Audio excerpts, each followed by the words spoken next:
కోనసీమలోన ఏది చిన్నది ఓఎన్జీసీకి సంబంధించిన అటు గ్యాస్ కావచ్చు లేకపోతే చమురు కావచ్చు, ఈ బావుల నుంచి వస్తున్న విస్ఫోటనాలు చూస్తుంటే కోనసీమ అంతా చివురుటాకులో ఉనికిపోతుంది.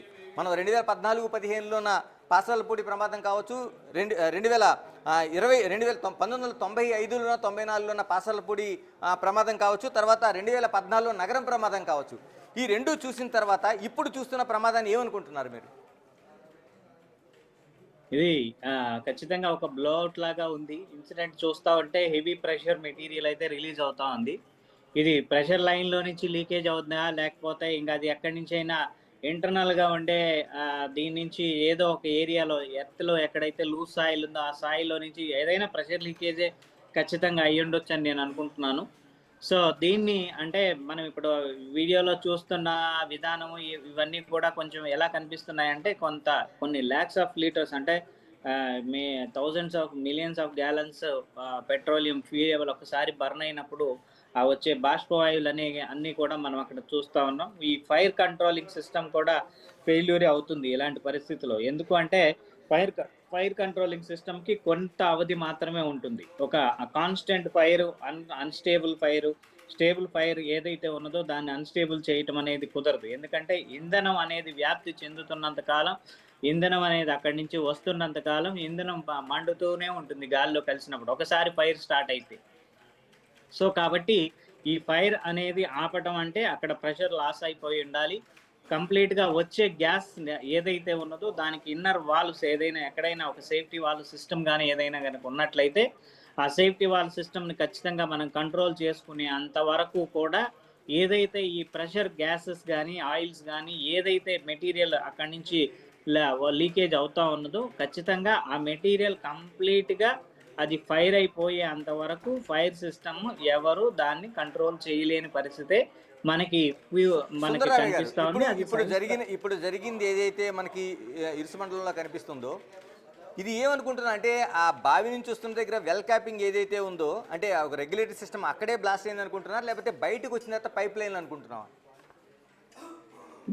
ఇది నేను అంటే వెల్ క్యాపింగ్ దగ్గరలో కాదనుకుంటున్నాను. కొంచెం డిస్టెన్స్ వచ్చిన తర్వాతకే దాని అవుటర్ సెక్షన్ దగ్గర ఎక్కడో లీక్ అవుతుందని నేను అనుకుంటున్నాను. సో వెల్ క్యాపింగ్ దగ్గర కనుక జరిగితే దాని ఫ్లో రేటు ఇంకా చాలా హెవీగా ఉంటుంది. సో ఇప్పుడు మనకి జరుగుతున్నది దాని అవుట్ సిస్టమ్ ఏదైతే ఏదైతే ఫామ్ అయిందో వెల్ క్యాప్ అయిపోయి ఇంక మొత్తం ఒక దగ్గరికి రిసీవ్ దగ్గర నుంచి అవుట్ లైన్ స్టార్ట్ అవుతుంది పంప్ హౌస్ నుంచి.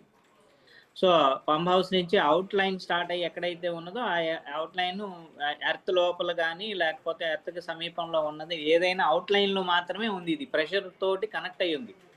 సుందరమయ్య గారు, ఈ ఫైర్ చూస్తుంటే చాలా మీరు చెప్తున్నట్టు థౌజండ్స్ ఆఫ్ గ్యాలన్లది బయటకు వస్తుంది అంటున్నారు. ఇది పూర్తిగా ఆ చమురు కావచ్చు, గ్యాస్ కావచ్చు, ఇది పూర్తిగా అయ్యే వరకు ఆరే పరిస్థితి ఉండదని మీరు ఎక్స్పర్ట్గా మీరు చెప్పగలుగుతున్నారు. అంటే ఇందులో ఏమి రెండు కలిపి ఉన్నాయండి? గ్యాస్ చమురు రెండు కలిపి ఉన్నాయా, లేకపోతే రెండిట్లో ఏదో ఒకటే కనిపిస్తుందా మీకు మంటలను బట్టి చూస్తుంటే? అది ఆఫ్ ది రికార్డ్ మనకేం తెలియదండి. అది కేవలం గ్యాస్ నిక్షేపాలు అంటే ఓఎన్జీసీ వాళ్ళవి ఈ 2 నిల్వలు వాళ్ళు అక్కడి నుంచి తీస్తున్న మాటకి దానికి దేనిలో ఏ మెటీరియల్ ఎఫెక్ట్ అయింది అనేది తెలియట్లేదు. కానీ గ్యాస్ మాత్రమే ఇంత ప్రెషర్గా వస్తుంది. ఆయిల్కి ఇంత ప్రెషరు ఇంత వాల్యూము ఒకవేళ ఆయిల్ లైన్ నాకు తెలిసి అక్కడ ఆయిల్ లైన్ అంత ప్రెషర్ లైన్ ఉన్నట్టు నాకైతే ఐడియా లేదు. సో కానీ ఇది గ్యాస్కి సంబంధించిన మోతాదే అయి ఉంటుంది. ఎందుకంటే చాలా హెవీ ప్రెషర్ రిలీజ్ అవుతా ఉంది. దానికి తగ్గట్టుగానే పొల్యూషన్ వస్తూ ఉంది, ఫైర్ జరుగుతూ ఉంది, టన్స్ ఆఫ్ కార్బన్ డైఆక్సైడ్ అక్కడ ప్రొడ్యూస్ అయిపోతూ ఉంది. అండ్ మాస్ మొత్తం కూడా accumulated with that number of అంటే పొల్యూటెడ్ మెటీరియల్స్ తోటి మొత్తం కూడా చెప్తుంది సుందరమయ్య గారు. దాదాపుగా ఆ పరిసర ప్రాంతాల్లో 300 కుటుంబాలని యుద్ధప్రాతిపదికన దాన్ని తరలిస్తున్నారు, ఏర్పాట్లు చేస్తున్నారు.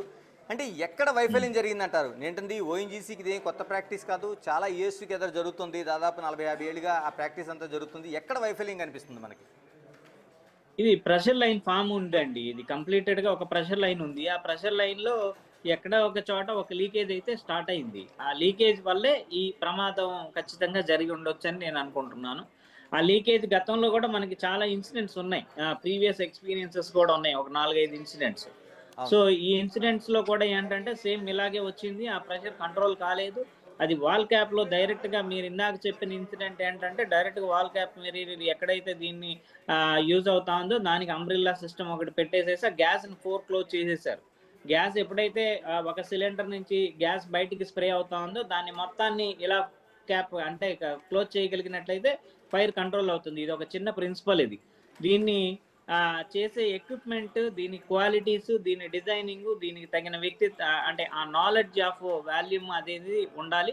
అది ఒక్కొక్కళ్ళు ఒక్కొక్క రకంగా దాన్ని నిర్ణయిస్తారు. అంటే ఎక్స్పర్ట్స్ అనే వాళ్ళు అక్కడ దానికి పైన ఏం మెటీరియల్ పెట్టినా కింద నుంచి వచ్చే ప్రెషర్ అనేది రివర్స్ అంతా ఉంటుంది. సో ఆ ప్రెషర్ని కూడా కంట్రోల్ చేయగలిగే అంతవరకు అది లాస్ట్ టైం 60 days కానివ్వండి, 65 days కానివ్వండి, ఆ ప్రెషర్ కంట్రోల్ అయ్యేంత వరకు దాన్ని కంట్రోల్ చేయగలిగే పరిస్థితి అయితే కానే కాదు.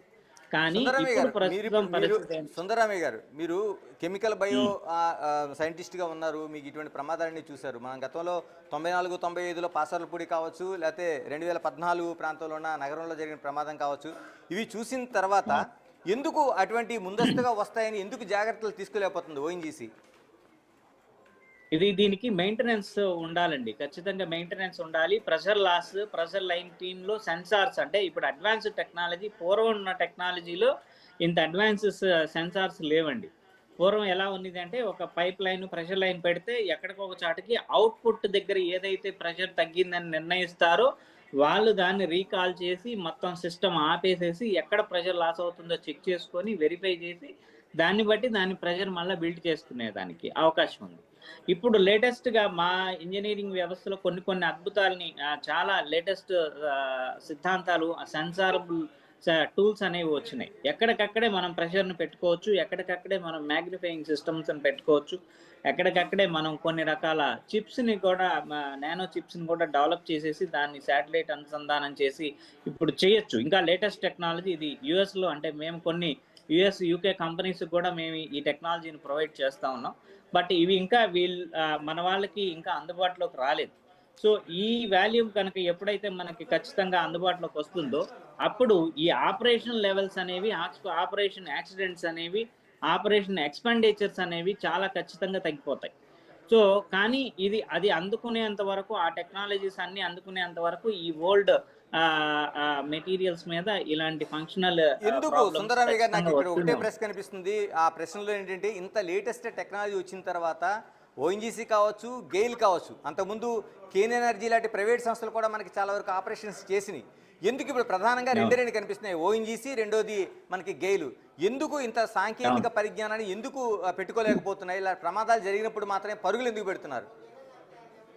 ఇది ఈ మధ్య కాలంలో అండి, అంటే మేము కూడా ఇన్వెన్షన్స్లో 21 సంవత్సరం నుంచి ఉన్నాం R&Dలో. సో ఈ మధ్య కాలంలో సెన్సారబుల్ గ్యాడ్జెట్స్ మీద ఎక్కువ కాన్సన్ట్రేషన్, ఎక్కువ ఫోకస్ వచ్చింది, ఎక్కువ వ్యవస్థలు కూడా తయారైనాయి. సో కాబట్టి ఈ ప్రెషర్ లైన్స్ మీద పూర్వం నుంచి ఉన్నాయి ఏంటంటే మాన్యువల్ ఆపరేషన్ అంటే అక్కడ ఒక మనిషి ఉండి ఆపరేటివ్గా తెలుసుకొని అప్పటికప్పుడు దాన్ని ఇక్కడ వచ్చింది, ఇక్కడ ప్రెషర్ లాస్ అవుతా ఉంది అని ఆ వ్యక్తి చెప్పగలిగే స్థాయి వరకు ఉంటుంది అది మాన్యువల్. ఇప్పుడు అలా కాకుండా ఇది ఎక్కడికక్కడే బ్లాస్ట్ అవుతున్నా, బ్లో అవుట్ అవుతున్నా, లేకపోతే ఇది అవుతున్నా, ఫ్యూయల్ గ్యాడ్జెట్స్, సెన్సారబుల్ గ్యాడ్జెట్స్ని పెట్టి కొన్ని ఆన్లైన్ చేసేదానికి ఇప్పుడు అవకాశాలు ఉన్నాయి. ఇప్పుడు ఇది లేటెస్ట్, అంటే 2025 అప్డేట్ ఇది. ఇలాంటి వర్షన్కి దీనికి ఇంకా కొన్ని లేటెస్ట్ టెక్నాలజీస్ని అంటే మేము కొన్ని పొందుపరిచాము, కొన్ని వాటిని యాక్సెస్లోకి తీసుకొచ్చాము.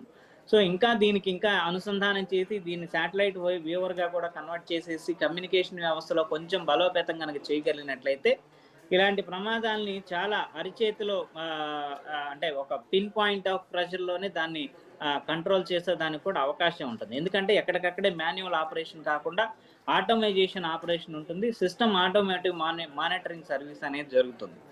ఎప్పుడైతే ఈ సిస్టమ్ ఆటోమేటిక్ మానిటరింగ్ సర్వీస్ జరుగుతుందో ఈ ప్రమాదాలు ఖచ్చితంగా నియంత్రించబడతాయి. అంటే సుందరరామయ్య గారు, నేనంటుంది ఇప్పుడు ఇంత లేటెస్ట్ టెక్నాలజీ, మీలాంటి శాస్త్రవేత్తలు ఇప్పటికే దాన్ని ఏ విధంగా నడుస్తుంది, ఎలా నడుస్తుందని ఖచ్చితంగా చెప్పగలుగుతున్నారు. బిలియన్ ట్రిలియన్ల రూపాయల వ్యాపారాన్ని చేస్తున్న అటు ఓఎన్జీసీ కావచ్చు, దీన్ని సరఫరా చేస్తున్న గెయిల్ కావచ్చు, ఎందుకు దీన్ని అడాప్ట్ చేసుకోవడంలో కొంత జాప్యం కనిపించట్లేదా మీకు? ఇది అంటే మనం దాని మీద మాట్లాడే అంత శక్తియుక్తులు మనకు లేవు. వాస్తవానికి ఇలాంటివి ఇంకా టెక్నాలజీస్ అవకాశాలు అయితే అందుబాటులో ఉన్నాయి. వాటిని ఇంకా వారు పర్సీవ్ చేయాలి. అండ్ దీని మీద వాళ్ళ ఇంజినీరింగ్ వ్యవస్థలు కూడా కొన్ని ఎగ్జామినేషన్స్ వాళ్ళు చేసుకోవాలి. వాళ్ళు కూడా దాని మీద ఒక పరిజ్ఞానం రావాలి. ఎందుకంటే ప్రెషర్ లాస్ అంటే ఎవరైతే ఆ ఒత్తిడిని, ఆ ఇబ్బందుల్ని ఫేస్ చేస్తా ఉన్నారో ఇంజినీరింగ్ రంగం మనం అనుకుంటున్నామండి ఈరోజు వాస్తవికానికి. ఇంజినీరింగ్ రంగంలో అన్‌ఫినిష్డ్ గూడే ఉంది ఈ రోజుకి కూడా. కంప్లీటెడ్‌గా ఫినిష్డ్ టెక్నాలజీ ఎక్కడ లేదు. So any gadget in the world మీరు ఏ వస్తువైనా తీసుకోండి, it is called unfinished good. If it is manual ఆపరేషన్స్‌లో కూడా ఏదో సర్వీస్ రిపేర్ ఉంటది. దెన్ అది అంతవరకు ఒక 10% 20% ఫినిష్డ్ గుడ్ అని చెప్పుకోవచ్చు. ఈ ఆటోమేషన్ ప్రాసెస్ అనేది రాబోయే అంతవరకు కూడా ప్రతి గ్యాడ్జెట్‌కి, ప్రతి టెక్నాలజీకి, ప్రతి విధానానికి కూడా అన్ని అన్‌ఫినిష్డ్‌లోనే ఉన్నాయి. ప్రతిదాన్ని సుందరరామయ్య గారు, ఇంజినీరింగ్ ఇప్పుడు రంగాన్ని సుందరరామయ్య గారు, మనకు కనిపిస్తున్న పొగలు కావచ్చు, మనకి విజువల్స్లో స్పష్టంగా కనిపిస్తున్నాయి, మంటలు కావచ్చు, ఇవి చూసిన తర్వాత ఎంత తీవ్రంగా దీన్ని పరిగణించాల్సిన అవసరం ఉంది మనకి ఇప్పుడు ఇరుసు మండలంలో జరుగుతున్న ఈ ప్రమాదం? దీని మీద నేను మీకు ఒక చిన్న విషయాన్ని చెప్తాను. దాన్ని బట్టి మనం ప్రజలకు కూడా తెలియాలి. ఒక లీటర్ పెట్రోల్ గానీ, డీజిల్ గానీ, ఫ్యూయల్ గానీ ఏదైనా గానీ గాలితో కలిసి మండాలి అంటే సుమారు 20,000 లీటర్ల గాలి కావాలి. 20,000 లీటర్ల గాలి కలిసి 1 లీటర్ పెట్రోల్‌తో అనుసంధానం అయితే అప్పుడు కాంబినేషన్ ఫైర్ అనేది ఏర్పడుతుంది. పెట్రోల్ డెన్సిటీ లెక్కల ప్రకారం 750, 820 డీజిల్ ఇది ఉంటుంది. డెన్సిటీ అంటే దాని వెయిట్.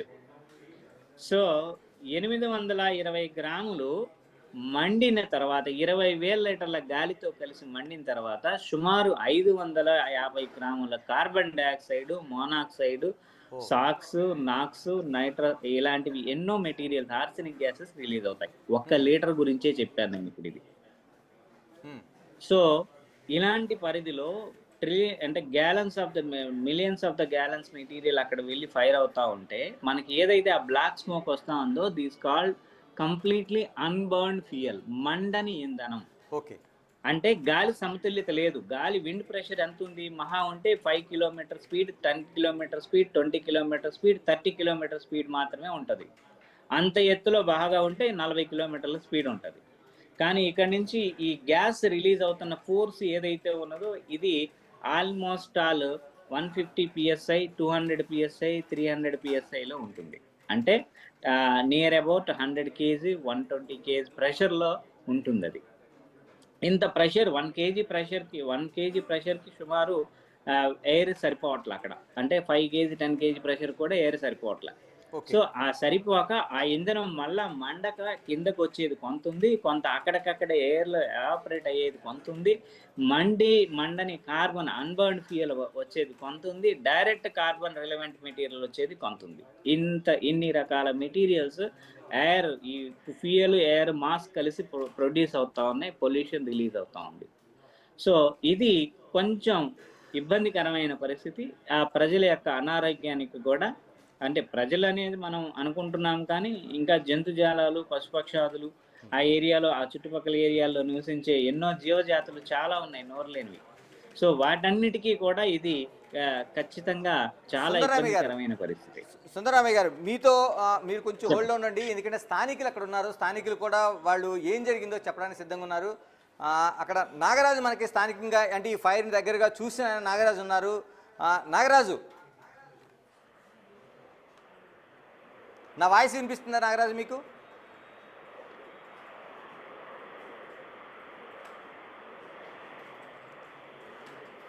నాగరాజు, నా వాయిస్ వినిపిస్తుందా మీకు? హలో నాగరాజు, ఏం జరిగింది? ఇప్పుడు మనకి ఇరుసు మండలంలో జరుగుతున్న ఇంత దట్టమైన పొగలు చూస్తున్నాం, మంటలు చూస్తున్నాం. ఏం జరిగింది? మీరు ప్రత్యక్ష సాక్షిగా ఉన్నారు. ఏం జరిగింది? హలో నాగరాజు, నా వాయిస్ వినిపిస్తుందా మీకు?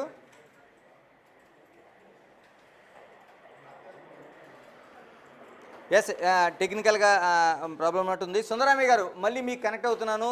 అంటే ఇప్పుడు మీరు చెప్తున్న దాని ప్రకారం దాదాపు 300 ఫ్యామిలీలు మాత్రమే ఖాళీ చేయించారు. మీరు చెప్తున్నది ఏదైతే మండని ఏదైతే గ్యాసెస్ ఉన్నాయో, లేకపోతే చమురు ఉందో, మండనేది ఉంది, మండుతున్నది ఉంది. ఎందుకంటే వస్తున్న ప్రెషర్ దాంట్లోన గాలి కూడా సహకరించాలి, ఎందుకంటే ఆక్సిజన్ కలవాల్సిన అవసరం ఉంది ఫైర్కి. ఇది కాకుండా వెళ్తుంది కాబట్టి చాలా తీవ్రమైన ఒక దీనిగానే మీరు చూస్తున్నారు. ఇప్పుడు ఖాళీ చేయించిన 300 ప్రాంతాలు సరిపోతాయంటారా సుందరరామయ్య గారు?